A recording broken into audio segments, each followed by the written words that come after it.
أشهد أن لا إله إلا الله وحده لا شريك له وأشهد أن محمدا عبده ورسوله أما بعد فأعوذ بالله من الشيطان الرجيم بسم الله الرحمن الرحيم الحمد لله رب العالمين الرحمن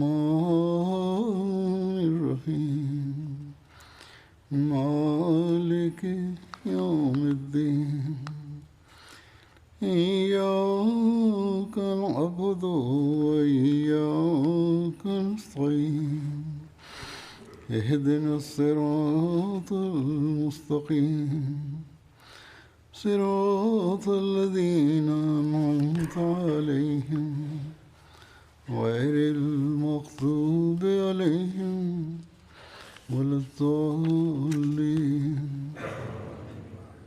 على الذي ينزل بحسب وعده تعالى على جماعة الخادم الصادق لرسول الله صلى الله عليه وسلم كل يوم، يذكر في التقرير السنوي الذي أتناوله بمناسبة الجلسة السنوية. كنت ذكرت فيه أنه لا يمكن ذكر كل شيء في وقت قصير.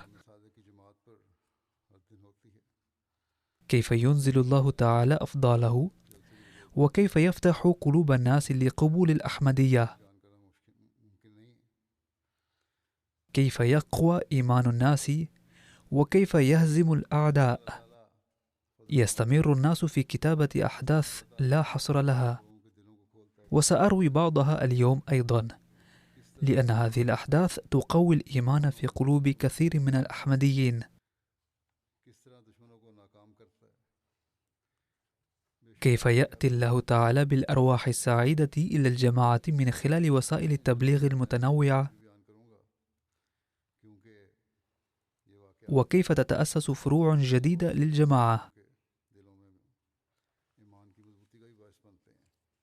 كتب عن ذلك السيد حميد الداعية المحلي في كونغو كنشاسا، حيث توجد إذاعة FM الخاصة بالجماعة. بعد الاستماع إلى برنامجنا الإذاعي في مدينة أويرا، اتصل إمام المسجد المحلي السيد عيسى وجاء إلى دار تبليغ. لقد فهم رسالة الجماعة وبايع. لم يبايع فحسب، بل ذهب أيضا إلى قريته كليلا أنديري وبدأ بالتبليغ. ونتيجة تبليغه انضم 24 رجلا إلى الأحمدية. عندما زار داعية الجماعة المركزي هناك، بايع 8 أشخاص آخرون، وهكذا تأسس هناك فرع للجماعة. من جهة هناك أئمة سعيد الفطرة يوفقهم الله تعالى لفهم هذه الرسالة بعد الاستماع إليها، ومن جهة أخرى هناك مشايخ باكستانيون لا يعرفون إلا المعارضة. أرسل الداعية المحلي عمر مانور للتبشير في قرية في محافظة ماين دونبي بالكونغو كنشاسا، فذهب إلى مسجد الوهابيين أيضا ووزع على الناس مناشير. خرج بعض الشباب الأشرار من المسجد وبدأوا يثيرون الضجة ويرمون بالحجارة. يقول البعض إن الناس في أفريقيا غير متعلمين، لذا يستمعون إلى الأشياء بصمت، ولكن الحق أن هناك أيضا توجد المعارضة. استمر الداعية المحلي في تبليغ باقي الناس مع حمايته من الحجارة، والناس هناك عوجبوا جدا بصبره. وبسبب ذلك بعض الناس الذين كانوا خرجوا من المسجد رجعوا مرة أخرى واستمعوا إلى كلامه. طرحت أسئلة حول الجماعة وأثيرت اعتراضات، وأجاب الداعية على العديد من الأسئلة. قال شاب شرير كان يتحدث بصوت عال: إنكم تذهبون إلى لندن وتؤدون فريضة الحج، بينما حج رسول الله صلى الله عليه وسلم في مكة. فسأله الداعية: أخبرني كم مرة أدى الرسول صلى الله عليه وسلم فريضة الحج؟ فقال الشاب: إن رسول الله قد أدى فريضة الحج طوال حياته منذ ولادته. فقال له الداعية: إن النبي صلى الله عليه وسلم قد أدى حجة واحدة فقط. وعلى ذلك وبخ الإمام وكبار السن الجالسون في المسجد هذا الشاب قائلين: إنك ومن معك جميعا تسببون الفتنة. فغادر المكان في خزي أولئك الذين كانوا يقومون بأعمال الشغب. واصطحب الإمام وفد الجماعة إلى بيته، حيث كان إمامان آخران غيره وبعض الناس. وبايع هناك 42 شخصا متأثرين بتبشير الجماعة الأحمدية.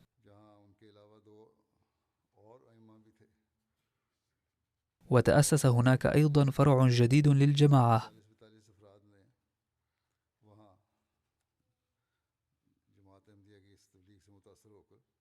يقول الإمام تاماني من غينيا بيساو: كنا نسمع عن الجماعة حتى اليوم أنهم لا يؤمنون بالنبي محمد المصطفى صلى الله عليه وسلم والقرآن والحديث،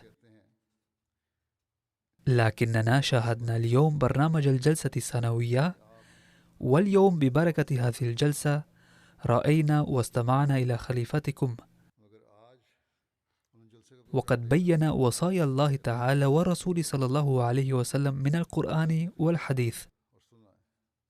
يقول: اليوم قد اقتنعت بأن هناك دعاية كاذبة ضد الجماعة، وأن الدعاية الكاذبة تكون دائما ضد الجماعات الإلهية.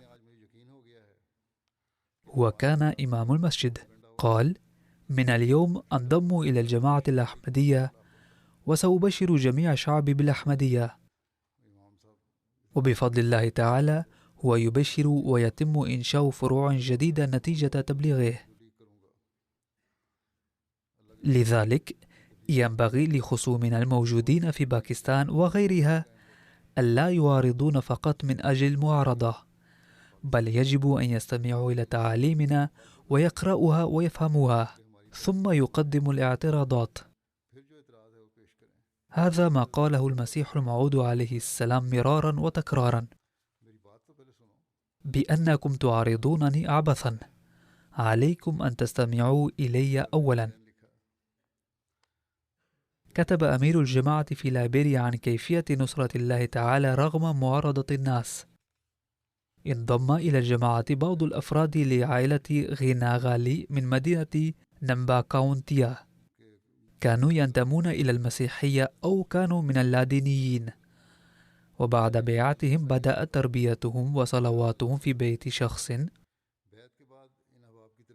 وذات يوم قال الداعية المحلي لهم بعد الصلاة: ادعوا الله تعالى أن يهيئ لنا قطعة أرض مناسبة للمسجد.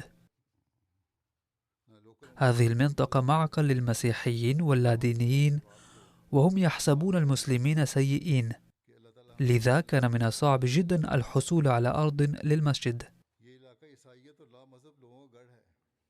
كان لا يزال يتحدث عن هذا الموضوع، إذ وقف من الحضور شخص اسمه دهن، وكان لادينيا وملحدا.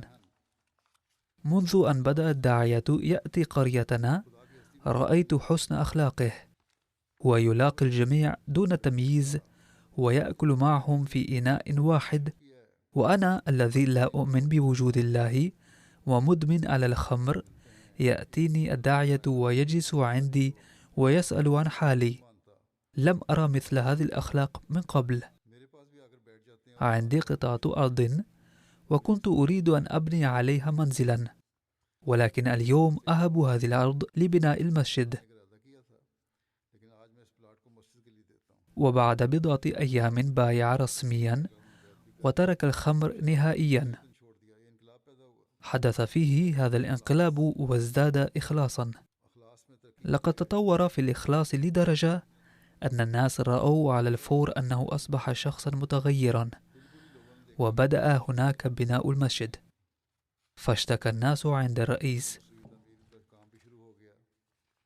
وطالبوه أن يمنع بناء المسجد هناك، ولكن السيد دهن قال بجرأة أنني أعطيت مكانا للمسجد وسيتم بناء المسجد هنا. فاكتمل بناء هذا المسجد، وهو أول مسجد في هذه المنطقة، واسمه مسجد بيت النور. هكذا فإن غير المسلمين والذين لا يؤمنون بالله تعالى يؤمنون بوجود الله بفضل الله تعالى، وليس هذا فحسب، بل يقبلون الإسلام كدين حق. نيانزاليك هي بلدة في بوروندي. توجد هناك الكثير من المعارضة للجماعة بسبب تواجد المسلمين في المنطقة. حاول إمام المسجد السني بشتى الطرق أن يغلق مسجد الأحمديين، ولذلك التقى بالمسؤولين الحكوميين أيضا، ولكنه لم ينجح قط. فاستدعى هذا الإمام داعيتنا السيد حمزة أندومنا للأسئلة والأجوبة. في أثناء الأسئلة والأجوبة بدأ النقاش حول وفاة المسيح. عندما أثبت داعيتنا المحلي وفاة المسيح ببراهين القرآن الكريم، لم يستطع هؤلاء الذين يسمعون بالعلماء الإجابة، فبدأ شجارا مع الداعية وأصدر فتوى تكفير على الجماعة. وقف مسيحي وأيد موقف الجماعة، وأوضح للمولوي أن الجماعة الأحمدية مسلمة، وإسلامك غير مفهوم، وما يقوله الأحمديون هو مفهوم. من جهة أخرى اشتبك مشايخ هذا المسجد في المسجد نفسه، ولهذا اضطرت الحكومة للتدخل، وأغلقت الحكومة مسجدهم لمدة 3 أشهر، وهم كانوا يريدون أن يغلقوا مسجدنا. والآن يقوم العلماء المزعومون بمؤامرات تحت خطة لإغلاق مساجد الأحمديين في كل مكان. وإذا لم ينجحوا في إغلاق المساجد فيقومون بهدم المآذن والمحاريب كما يحدث في باكستان. أما القانون الباكستاني فلا ينص في أي مكان أن بناء مآذن ممنوع للأحمديين، ولكن الحكومة مجبرة على الركوع أمام هؤلاء المشايخ أو العلماء المزعومين. باختصار، إنهم يبذلون قصارى جهدهم للإيذاء بطريقة ما، ولكنهم في يوم من الأيام سيموتون بأنفسهم إن شاء الله. في باكستان فرض علينا حظر على نشر القرآن الكريم، أما الترجمة فمستحيل.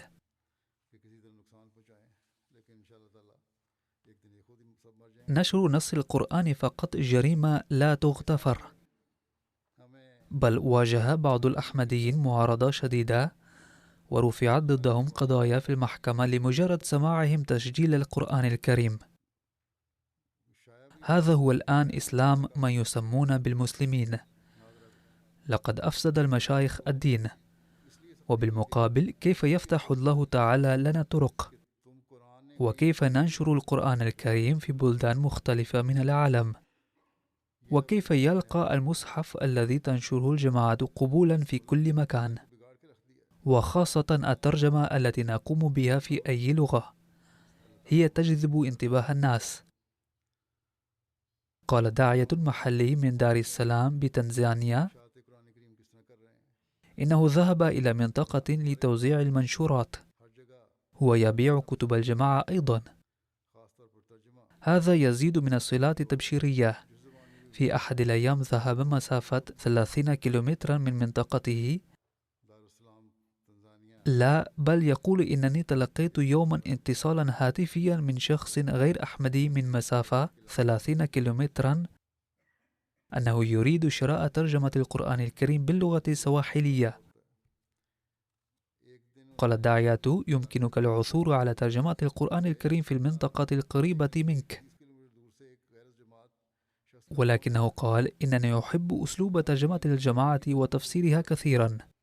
صحيح أن الآخرين أيضا قاموا بتراجم، ولكني أحب طريقة الجماعة في الترجمة لأن الفطرة السليمة تقبلها. أريد الحصول على هذه الترجمة. قال السيد بلال داعية الجماعة في مالي: إن الجماعة الأحمدية عقدت معرضا للقرآن الكريم، حيث جاء طالب إلى خيمة المعرض فعرفناه بالترجمة الفرنسية للقرآن الكريم التي قامت بها الجماعة أنها أفضل التراجم للمصحف باللغة الفرنسية. فقال هذا الشاب: يوجد في بيتي ترجمة القرآن وهي أفضل من ترجمة الجماعة بالفرنسية.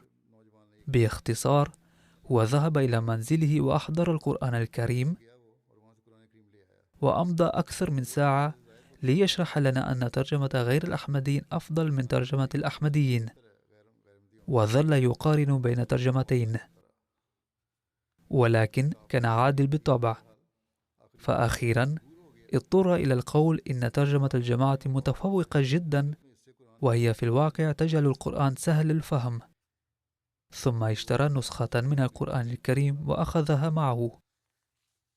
كيف ينشأ في المسلمين أيضا الإيمان بالتعاليم الصحيح للإسلام والإيمان بالله تعالى بواسطة تعاليم الجماعة وكتب المسيح الموعود عليه السلام؟ وكيف يتأثر بها سعيد الفطرة؟ أروي حدثا. جاء شخص السيجاليموس في معرض الكتاب، هو مهندس الكمبيوتر. بدأ في رؤية صورة المسيح الموعود عليه السلام ومجموعة الكتب في الكشك. بعد قليل قال هذا الشخص بعيون مبتلة مخاطبا داعية الجماعة: إذا كنت واقفا أمامك اليوم كمسلم فهذا فقط بسبب الجماعة الأحمدية. هذه منة عظيمة لي من الجماعة. فسألناه: هل هو أحمدي؟ فماذا منة الجماعة عليه؟ فأجاب: لست أحمديا، ولكني كنت أبتعد عن الدين لدرجة أصبحت ملحدا. ولكن في منزلي كان عند والدي بعض الكتب القديمة للجماعة الأحمدية التي كتبها حضرة ميرزا غلام أحمد القادياني عليه السلام. لقد قرأت هذه الكتب، والحجج التي قدمها المسيح الموعود عليه السلام عن الله تعالى فتحت عيني، وأصبحت مذهولا وترسخ في قلبي الإيمان بالله تعالى.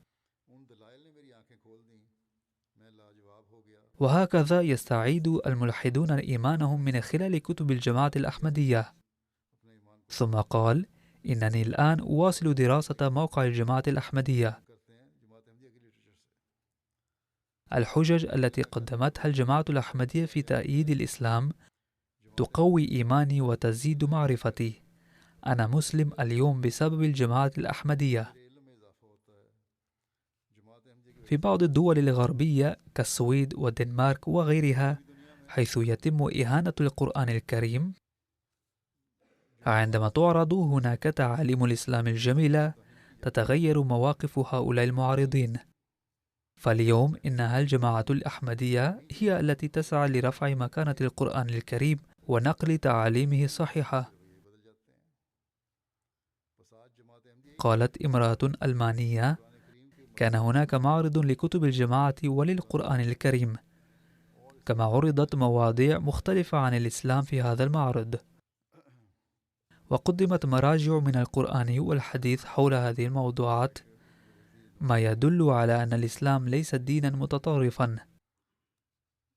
قالت هذه المرأة: جماعتكم قدمت لنا الإسلام في صورة مبسطة جدا، فالآن لم يعد هناك سبب لمعارضة الإسلام ومعارضة القرآن الكريم. أروي حادثة أخرى عن تأثير نشر القرآن الكريم وكتب الجماعة حول التعاليم الإسلامية في الناس. هناك بروفيسورة مسلمة السيدة شبانة ياسمين صهيبة جاءت إلى معرض الكتاب في غولامات.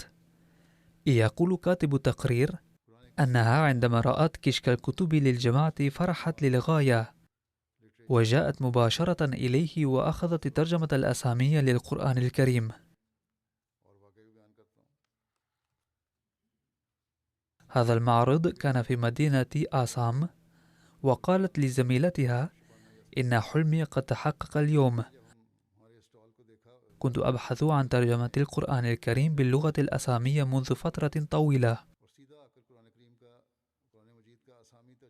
كان لي أستاذ سألني مرارا عن الترجمة الأسامية للقرآن الكريم، ولكنني لم أتمكن من إعطائها له لعدم تيسره لي، ولذلك كنت أشعر بالندم، وكنت أشعر بالأسف على كوني مسلمة. اليوم بعد وفاة أستاذي عثرت على هذه الترجمة للقرآن الكريم. لو كان ثمنه آلاف الروبيات لكنت اشتريته في هذا الوقت. إنه محض فضل الله تعالى أن في مثل هذه المناطق النائية، حيث لا يوجد لدى المسلمين القرآن والكتب الإسلامية الأساسية الأخرى، تقوم الجماعة الإسلامية الأحمدية بتلبية احتياجاتهم الدينية والروحانية من خلال إقامة أكشاك للكتب. ثم هناك سيدة اسمها بانتي دوباراس، هي تبني معبدا للإله شيوا، تعتنق الديانة الهندوسية وتبلغ دعوتها. زارت معرض الكتب الذي أقامته الجماعة في مدينة ديماجي، واستغربت بشدة على معرض كتب إسلامية في منطقة عدد المسلمين فيها قليل جدا. فتحدثت مع القائمين بالمعرض ورجعت سعيدة ومسرورة جدا. ثم جاءت في اليوم التالي مع الفواكه لجميع العاملين في المعرض، وسرت كثيرا برؤية نسخ للقرآن الكريم. اشترتها وقالت: لقد حققتم اليوم حلما لي. ضمت نسخة القرآن الكريم إلى صدرها وطلبت التقاط الصورة في هذه الحالة. الجمهورية الشيكية تقع ضمن بلاد أوروبية شرقية. يقول داعية الجماعة من هناك أن شابا زار معرضنا للكتب وقال: لقد توصلت إلى نتيجة أن الله تعالى موجود، ولكن لم أفهم أي الأديان قادرة على إيصالي إلى الله تعالى.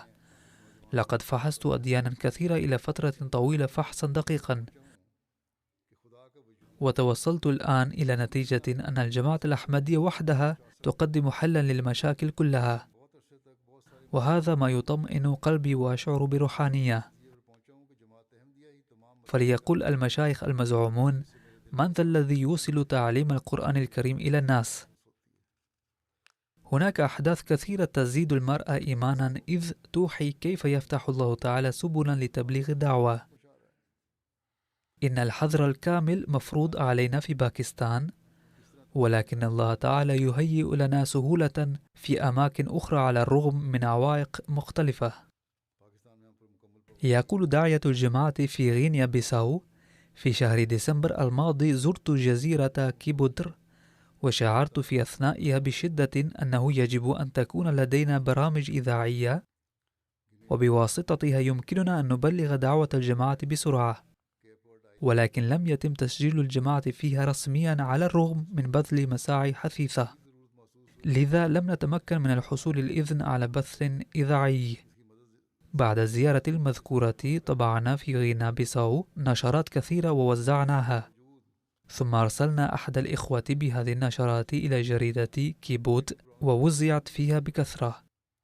بعد قراءة هذه النشرة اتصل شخص بمركز الجماعة وقال بأنه يريد مزيد من المعلومات عن الجماعة، فأخبرناه أكثر عن الجماعة في لقاء معه، فقال: لماذا لا تذيعون تعليماتكم عبر محطة إذاعية؟ قيل له بأننا نحاول لذلك، ولكن لم ننجح إلى الآن. قال: لدي محطة إذاعية خاصة بي، وأنا المدير الأعلى في قسم التسجيل، فلكم أن تذيعوا برامجكم عبر محطتي أنا، وتستطيعون أن تبلغوا دعوة الجماعة. فهكذا فتح الله تعالى سبيلا جديدا لتبليغ دعوتنا.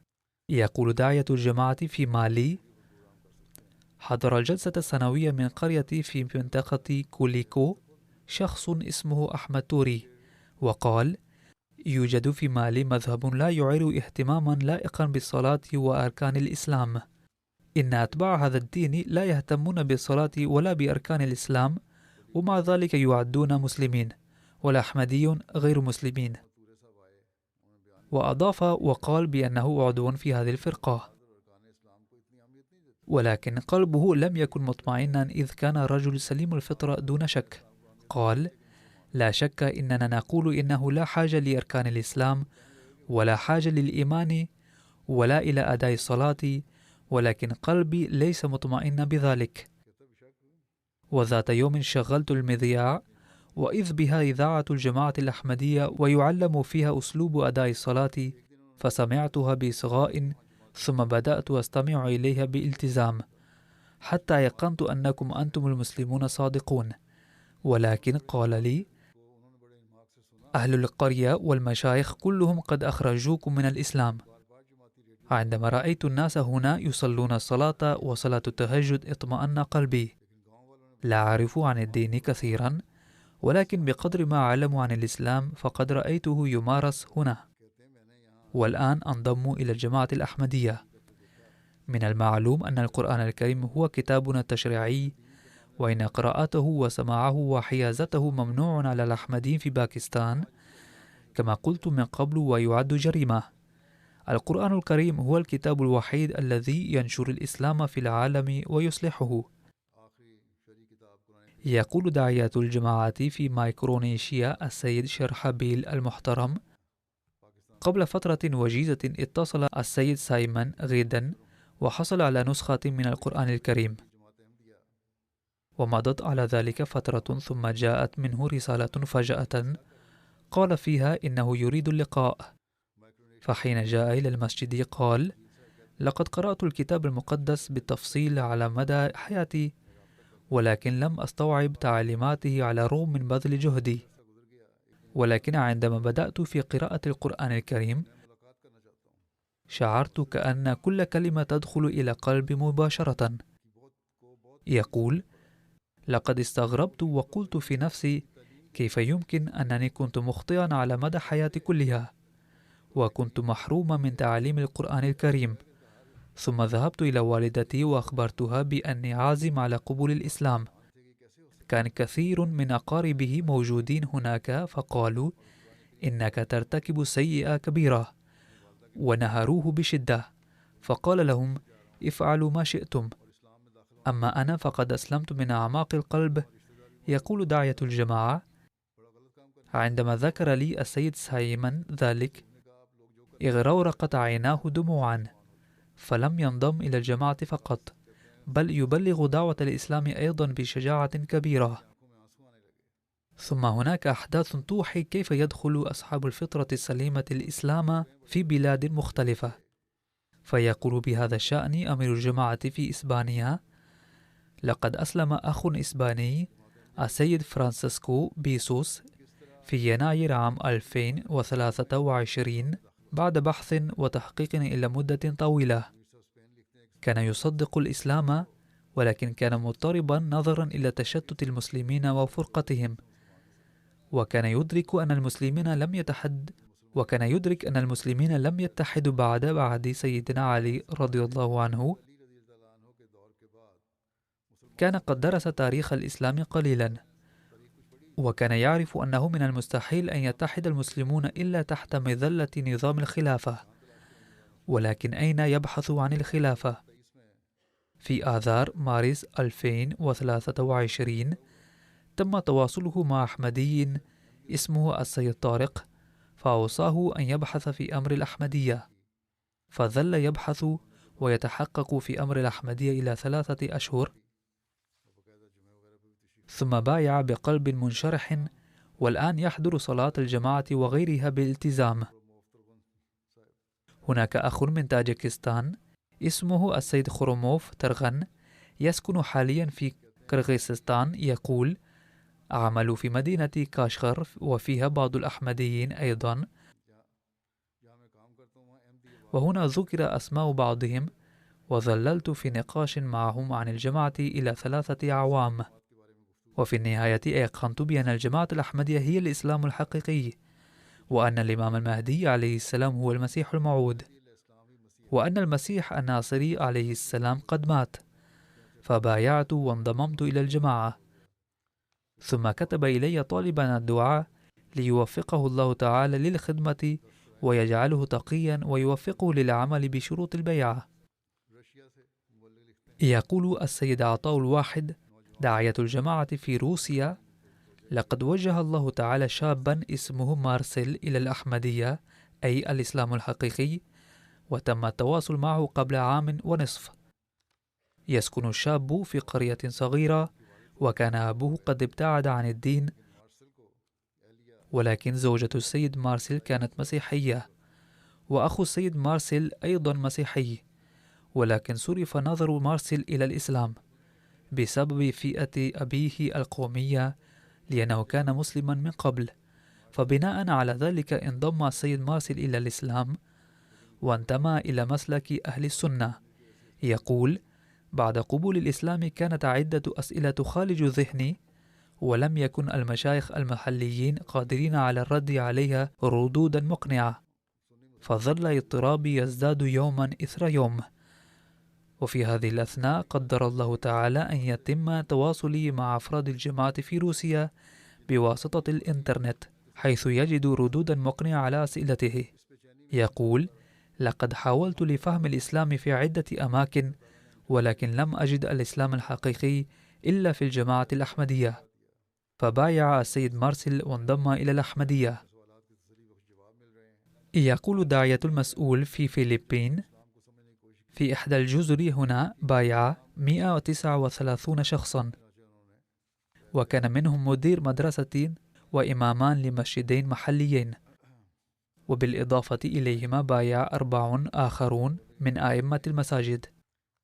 يقول أحد أئمة المساجد السيد حاج عيسى: المسجد الذي أعمل إماما فيه إنه مسجد أحمدي من اليوم، وأحد الإخوة وهب للجماعة أرضا ملتصقة بالمسجد، وهناك خطة لبناء مركز الجماعة فيها خلال العام ليعين داعية الجماعة بصورة دائمة. يقدم الإمام المذكور تضحيات مالية أيضا، وليس ممن يأخذون النقود، علما أنه يدير محلا وتجارة. وقال ذات يوم: قدمت تضحية مالية قدرها 500 بيسو، ولكن الله تعالى أعطاني في اليوم التالي من حيث لم أحتسب ليقوي إيماني 100,000 بيسو. إذن هكذا يرشد الله تعالى ذوي فطرة سليمة. يقول داعية الجماعة في منطقة سكاسو في مالي: جاء السيد مروان كوليبالي إلى مركز الجماعة وقال بأنه يريد أن يبايع، وقال بأنه كان يستمع إلى إذاعة الجماعة بشوق، وكان مطمئنا بمعظم ما تقوله الجماعة، ولكن لم يطمئن قلبه للبيعة. فذات يوم كان يسمع برامج الإذاعة وغلبه النوم أثناء ذلك. يقول: رأيت في المنام أن هناك قمرا منيرا جدا في السماء، وفيه صورتا شخصين، إحداهما صغيرة والأخرى كبيرة، والأطفال يصرخون واقفين بالقرب ويقولون: هذه صورة الإمام المهدي وخليفته وهما قد جاءا. يقول سيد مروان: سألت شخصا كبيرا واقفا بالقرب: هل أنت أيضا ترى هاتين الصورتين؟ فرد الشخص في الحلم بالنفي، ولكن اطمأن قلبي بأن الأحمدية صادقة، إذ تعلن بمجيء الإمام المهدي. لقد شاهد الراوي صور خلفاء المسيح الموعود عليه السلام بما فيها صورتي أيضا، وعرف صورة كبيرة على أنها صورة المسيح الموعود عليه السلام، وعندما رأى صورتي قال: هذا هو المشهد الذي رأيته في المنام.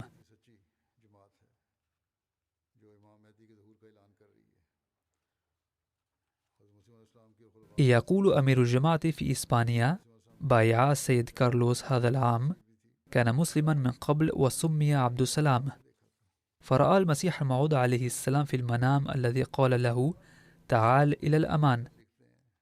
وبعد المنام كانت زوجته تريه شيئا على الإنترنت، فوقع نظره فجأة على صورة المسيح الموعود عليه السلام فقال: هذا هو الشخص نفسه الذي دعاني إلى الأمان في المنام.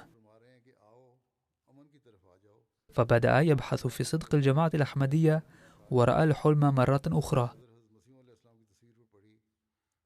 حيث قال له المسيح الموعود عليه السلام: أنا المهدي والمسيح. كان قلبه ميالا إلى الأحمدية بعد المنام، ولكنه لم يبايع واستمر في البحث والتحقيق. ثم رأى المسيح الموعود عليه السلام مرة ثالثة في الرؤيا، وكانت أمارات السخط بادية على وجهه. عندها تواصل مع الجماعة فورا وبايع. إن المبايعين الجدد يبدون إيمانهم القوي على الرغم من تعرضهم للمعارضة. يقول السيد ناصر سيدو من قرية مهدياباد من بوركينا فاسو: عندما قبلت الأغلبية من قريتنا الأحمدية، دعاني إلى السعودية ابن عمي المقيم فيها، وتحمل جل نفقات سفري. عندما وصلت إلى هناك ذهب بي ابن عمي لأزور الكعبة، وقال في هذه الأثناء: هذه هي أماكن الإسلام المقدسة، وقد بدأ الإسلام من هنا ولم يبدأ من باكستان، لذا عليك أن تعتنق بعقيدة الوهابية وتترك الأحمدية. قلت: ألهذا دعوتني؟ فهز رأسه في الإثبات، فقلت له: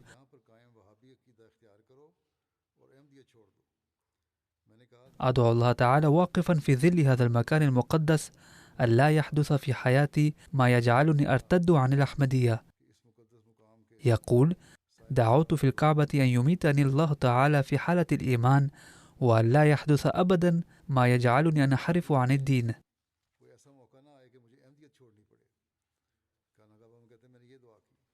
ثم عدت إلى البوركينا فاسو سريعا، وشاءت الأقدار أن ابن عمي المذكور جاء إلى بوركينا فاسو لزيارة أقاربه، وبلغه الحاج إبراهيم دعوة الجماعة وانضم إليه.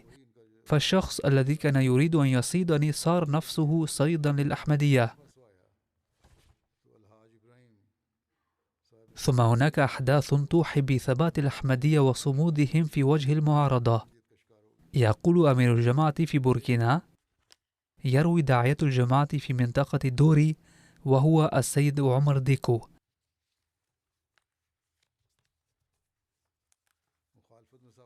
ذات يوم جاء طائفة من مشايخ الوهابيين إلى بيته، وطلبوا منه أن يترك الأحمدية، وهددوه بالقتل في حال عدم تركه إياها. فقال لهم: اقتلوني إن شئتم، ولكن لن أترك الأحمدية، ولن أتخلى عن تبليغ الدعوة. فانصرفوا وهم غاضبون غضبا شديدا.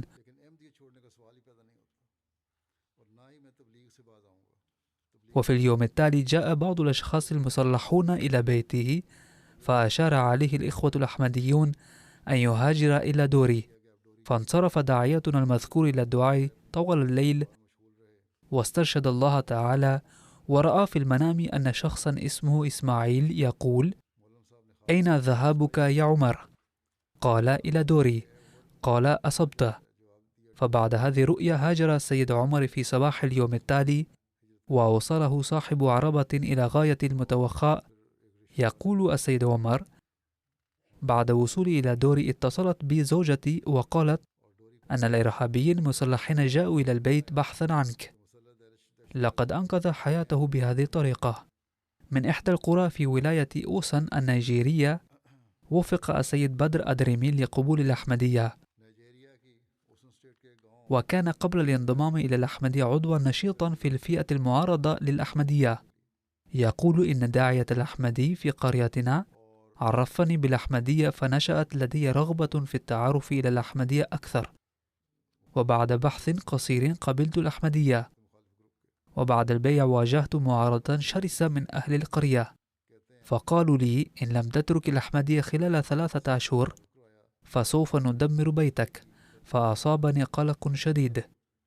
ثم ذات يوم خرجت إلى مزرعتي، وكنت أعمل هناك إذ ظهر إعصار قوي، فأيقنت أن بيتي يكون قد دمر في هذا الإعصار عندما سأعود إليه، ولكنني حين عدت إلى البيت وجدت البيوت المجاورة قد دمرت تماما، فلم تتضرر سطوح 50 بيت فقط، بل قد تحولت إلى أنقاض تماما. عندها تذكرت قول المعارضين: ما دمت قبلت الأحمدية، لذا عندما ستعود إلى البيت يوما فسترى بيتك قد دمر تماما.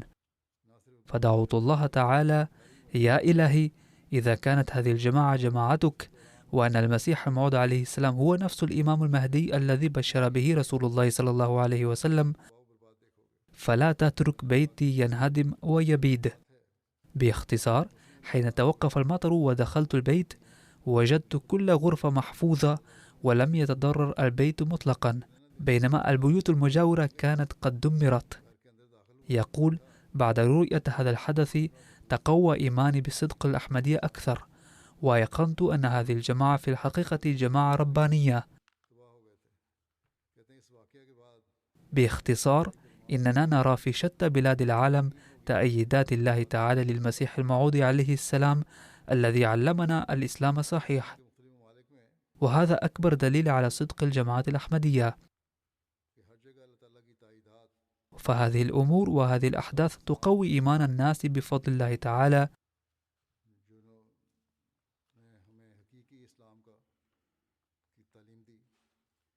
ونسأل الله تعالى أن يفتح عيون الناس أيضا ويوفقهم لقبول الإيمان واليقين. الآن أريد أن أذكر بعض المرحومين، وقبل ذلك أود أن أقول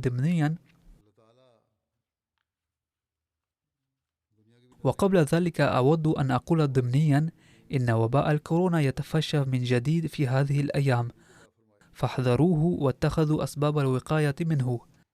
أول من أذكره اليوم من المرحومين هي السيدة أمة الهادي زوجة بير ضياء الدين، وكانت ابنة حضرة الدكتور مير محمد إسماعيل رضي الله عنه، فقد توفيت في الآونة الأخيرة عن عمر يناهز 92 سنة.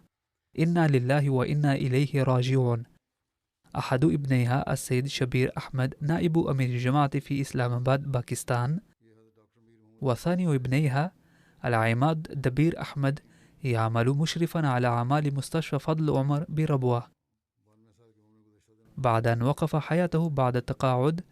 وللمرحومة ابنتان أيضا. يقول ابن المرحومة: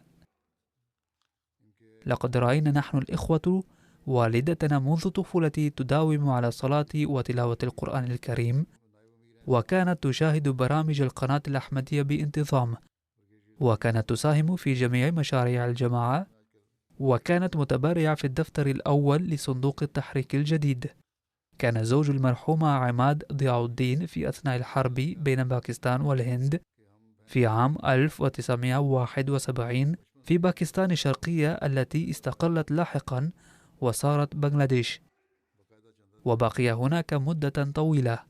ويقول سيد بير دبير: إن والدتي وأختي الصغيرة أيضا كانتا معه، وبعد مدة قصيرة أرسل والدي والدتي وأختي الصغيرة، فكانت والدتي تقلق، ولكنها لم تظهر القلق لنا نحن الأولاد، بل ظلت ترفع معنوياتنا. فجاء والدي من هناك بعد 6 أشهر. كانت دوما تنصحنا بمناسبة العيدين أن نهتم بالفقراء ونقدم لهم العيدية، وكانت ترسل مبلغا جيدا إلى الإنسانية أولا 2 كل سنة، وهذا ما ذكره الدكتور نوري المحترم أيضا، لحفر الآبار ونصب مضخات المياه وتعليم الأولاد الفقراء وإطعامهم. تقول ابنتها أمة الكبير طلعت: كانت المرحومة تقرأ القرآن الكريم بصوت مرتفع، ولم تكن تغتاب أحدا، وتمنع الآخرين أيضا من الغيبة. كانت تكن علاقة التعظيم للخلافة، وكانت تشاهد برامج القناة الأحمدية وتستمع إلى خطب الجمعة بانتظام، وكانت تقول لنا ناصحة دوما إن مطالعة كتب الجماعة مفيدة جدا، وكان لديها شخصيا ولع بذلك، حيث كانت الكتب دوما تحتوي سادتها لتقرأها. كانت اجتماعية ودمثة الأخلاق. تقول حفيدتها: كلما حفظنا سورة من سور القرآن الكريم قدمت لنا جائزة تشجيعا، وتذكروا أنها كانت تسبح الله تعالى وتذكره طويلا بعد الفجر، وتنصحني أيضا بذلك. صباحا كانت أقرأ شيئا من تفسير القرآن وكتاب حديقة الصالحين والخزائن الروحانية، وبعدها تفطر. غفر الله للمرحومة ورحمها ورفع درجاتها ووفق أولادها لمواصلة حسناتها.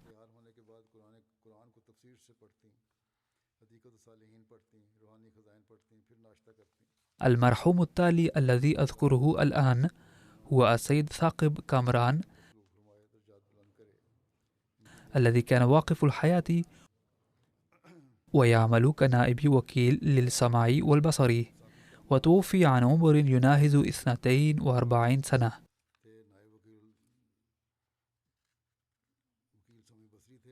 يقول الأطباء أن التسمم الغذائي تسبب في وفاته.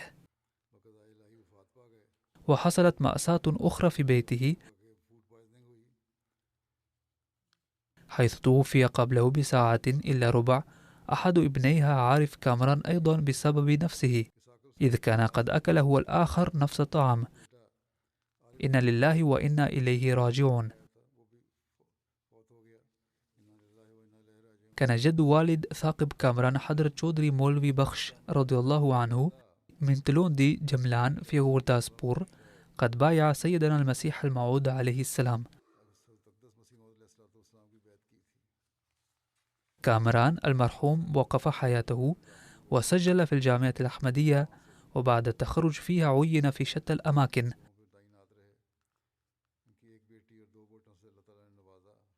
كان الله تعالى قد رزقه ابنة اسمها رميسة كاشفة وعمرها 17 سنة، وابنين هما غالب كامران البالغ من العمر 13 سنة، والابن الثاني توفي معه.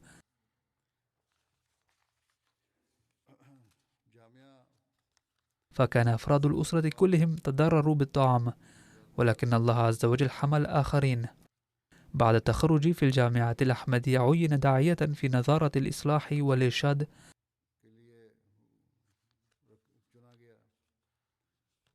ثم انتخب للتخصص في علم الحديث، ثم أرسل بإشراف وكالة التعليم بالتحريك الجديد إلى سوريا لدراسة اللغة العربية، إلا أنه أعيد من هناك لسوء الأوضاع أو لسبب آخر. وفي ديسمبر عام 2018 حين بدأت استوديوهات التحريك الجديد عين المرحوم نائبا لوكيل السمع والبصر بالتحريك الجديد، وظل يشغل هذا المنصب حتى الوفاة، فقد وفقه الله تعالى لخدمة 18 سنة. تقول والدة المرحوم السيدة صادمة بيغم: كان كامران قد ولد قبل مشروع وقف نوه، فطلبت من سيدنا الخليفة الرابع رحمه الله أن يعد ابنين صغيرين لي في مشروع الوقف نوه، فوافق وضمهما إلى أولاد وقف نوه. تقول زوجة المرحوم: كان المرحوم شخصية محببة، ويتعذر علي بيان ذلك في الكلمات، فكان يحافظ على الصلوات باهتمام، ويحب الخلفاء كثيرا، ويحفظ أمانات الجماعة، وكان يحب كل قريب له بإخلاص، ويعتني بكل فرد من أبناء الجماعة، وكان يسعى جاهدا لتربية أولاده تربية حسنة. وكتبت والدتها أيضا أنه لم يكلم والديه قط بصوت عال، بحسب ما أمره الله تعالى فلا تقل لهما أف، وكان يحفظ أسرار الآخرين وأمور المكتب التي كانت عنده أمانة. تقول زوجته: إننا أحيانا كنا نسمع بعض الأمور من الخارج ونريد أن نتأكد من ذلك من عنده، فكان يقول: لا أستطيع أن أقول شيئا فهو أمانة. كان لديه اهتمام ملحوظ بأداء صلوات جماعة، وكان ينصح بذلك أولاده أيضا، وكان دوما يسعى للاعتناء بي وبأولاده، وكان يحترم كل قرابة بوفاء. تقول ابنته رميسة: كان والدي رجلا متواضعا جدا وصالحا ومواسيا للفقراء ومتفهما وثاقب النظر ومطيعا ومداوما على التهجد، وكان له أسلوب غريب للتربية حيث كان بإشارة عينه يفهم الأمر، وكان دوما مهتما بالتربية الحسنة، وكان دوما يقول لنا يجب أن تضعوا في الحسبان دوما إنكم من أولاد وقف نو. وكنت أسأله أمورا كثيرة ولم يكن يستحي من الرد على أي تساؤل مهما كان. يقول السيد روحان أحمد المحترم وهو أسير في سبيل الله في هذه الأيام: لقد عملت تحت إشراف المرحوم طويلا، فقد وجهني دوما كصديق شفيق، فكان هاديا وذا طبع نفيس، ويملك أروع كفاءة للقيادة، فكان خادما مخلصا للجماعة، كان كرمه ومواساته أيضا عديمة النظير.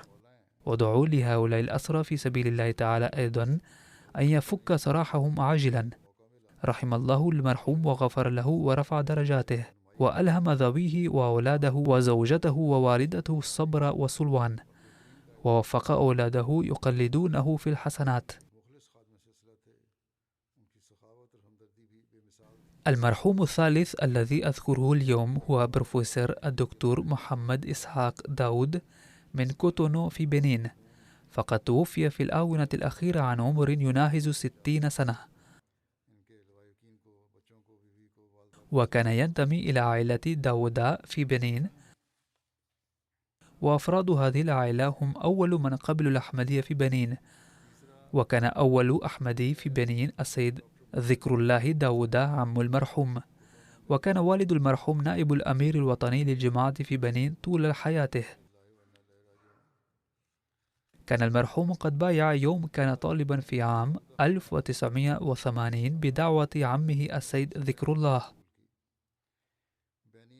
وبعد انضمامه إلى الجماعة ظل يدعو والديه مع عمه إلى الأحمدية، فبايع والداه بعد مدة قصيرة بدعوته. في عام 2022 نال شهادة الدكتوراه في زوالوجيا من جامعة سينيغال، وبعد العودة من هناك عين أستاذا محاضرا في جامعة براكو، وكان لكفاءته العلمية يحضر مؤتمرات كثيرة في بلده وخارجه، ولقد وفق لخدمة الجماعة بصفته رئيسا لمجلس خدام الأحمدية في بنين طويلا. كان قد انخرط في نظام الجماعة أثناء دراسته، وبذلك تشرف بكونه أول موس في بنين. تقول زوجته السيدة ريحانة داودا المحترمة، وهي سكرتيرية التربية في لجنة إماء الله الوطنية في بنين: قد انضممت إلى الأحمدية بعد الزواج بدعوة زوجي، فقد علمني أولا كتيب يسرنا القرآن، ثم علمني القرآن الكريم. فكان المرحوم رجلا نبيلا وأمينا ومواسيا للفقراء، وكان دوما مستعدا لأعمال الجماعة، وكان يداوم على التهجد، وكان ينصحني بتلاوة القرآن الكريم في البيت لكي تنزل على بيتنا رحمة الله تعالى. حين عين المرحوم نائبا لرئيس الجماعة جاءته امرأة باكية فقالت له: إن ابنتي راصبة، أرجو أن تنجحها، لأنها إذا لم تنجح فسوف يضربها والدها ولن يقدم لها رسوم الدراسة أيضا.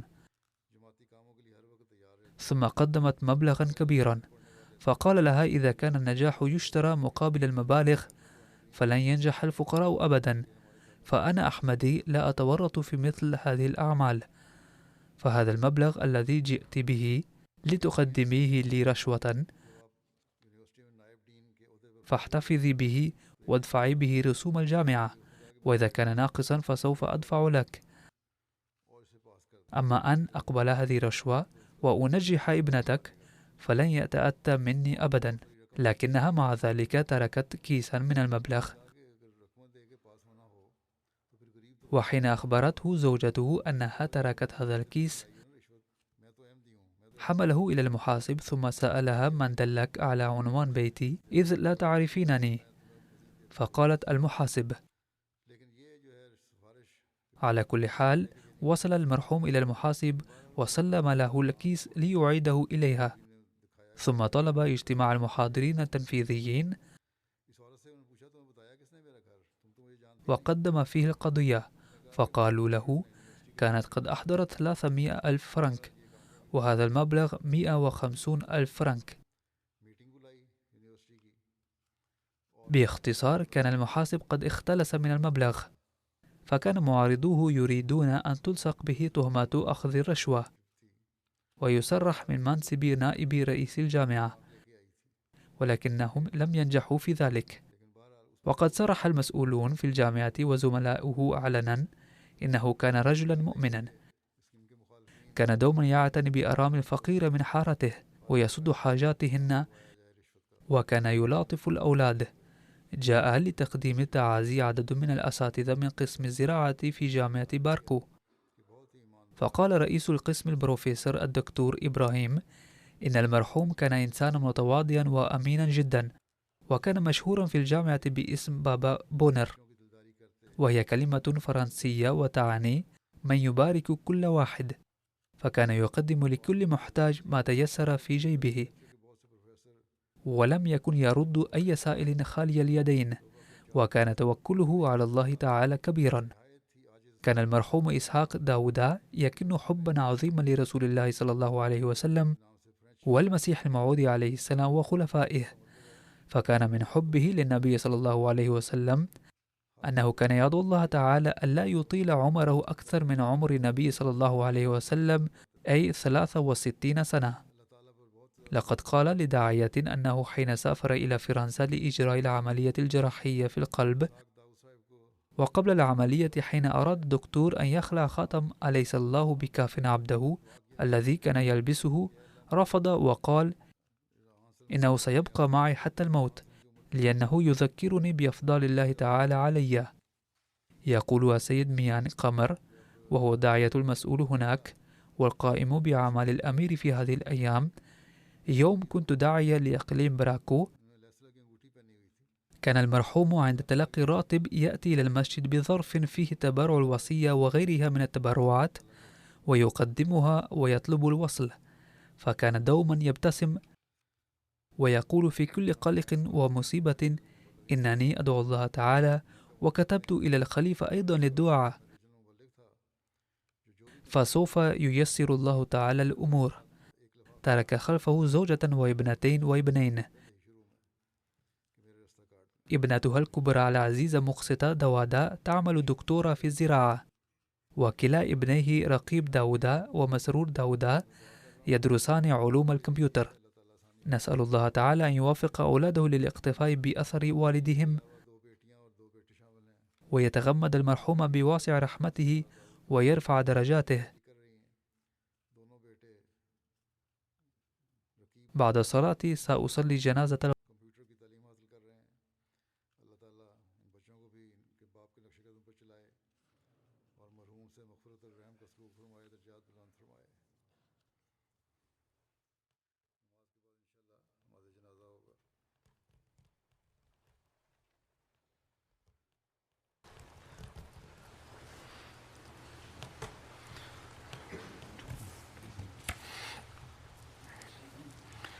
الحمد